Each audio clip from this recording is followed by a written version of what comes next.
Welcome to online study 24/7।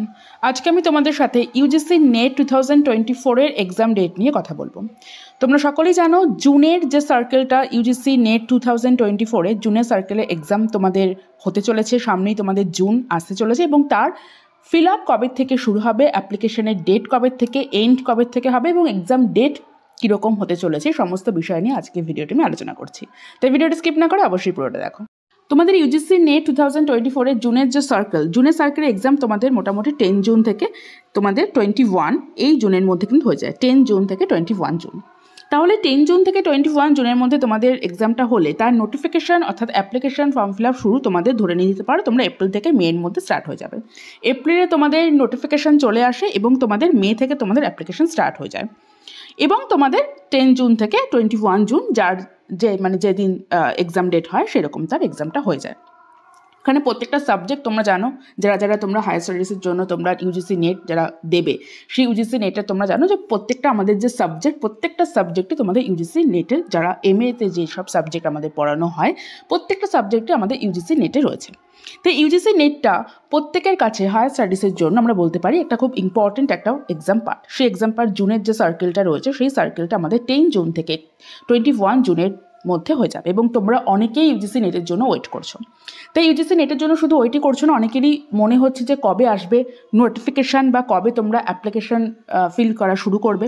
তাই তোমাদের জন্য আমি বলছি এপ্রিল এবং মের মধ্যে কিন্তু অর্থাৎ এপ্রিলের শেষ বা মের শুরুর দিকে কিন্তু তোমাদের অ্যাপ্লিকেশান ফিলের কিন্তু নোটিফিকেশান চলে আসবে এবং তার এক্সাম তোমাদের 10 জুন থেকে 21 জুনের মধ্যে কমপ্লিট হয়ে যাবে।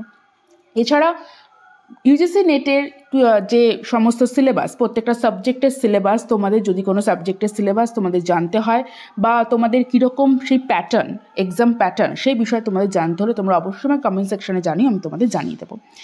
সাবজেক্ট তোমাদের প্রত্যেকটা থাকে, অর্থাৎ এমএতে তোমরা যেসব সাবজেক্ট, প্রত্যেকের এমএতে যা সমস্ত সাবজেক্ট ছিল প্রতিটা সাবজেক্টেরই তোমাদের ইউজিসি নেট সেখানে রয়েছে, তোমার সেই সাবজেক্ট সেখানে রয়েছে এবং তোমাদের যে মার্কসটা, যে কোয়ালিফিকেশান কিন্তু তোমাদের দরকার পড়ে পিজি লেভেল, অর্থাৎ এমএতে তোমাদের 55% তোমাদের দরকার পড়ে, এর বেশি দরকার পড়ে না।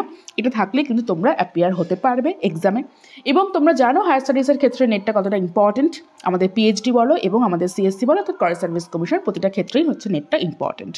তাই সেক্ষেত্রে তোমাদের যদি এমএতে অর্থাৎ পিজি লেভেলে 55% নাম্বার থাকে তাহলে কিন্তু তোমরা নেটে কিন্তু তোমরা বসতে পারবে, অর্থাৎ তোমরা এক্সামটা তোমরা দিতে পারবে। এবার সেই এক্সামটা দেবার পর তোমাদের যার যে কেউ যদি পিএইচডি যেতে চাও সেটাও ওকে, এবং কারোর যদি পিএইচডির সাথে সাথে কেউ যদি কলেজ সার্ভিস কমিশনের দিকে যেতে চাও সেটাও হচ্ছে ওকে থাকবে। অর্থাৎ নেটটা সব কিছুর জন্যই আমাদের প্রয়োজন হায়ার স্টাডিজের ক্ষেত্রে।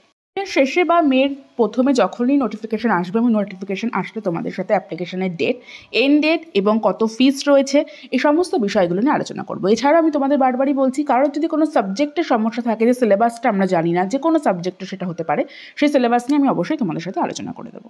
তাহলে তোমাদের সঙ্গে দেখা হচ্ছে নেক্সট ভিডিওতে। টাটা।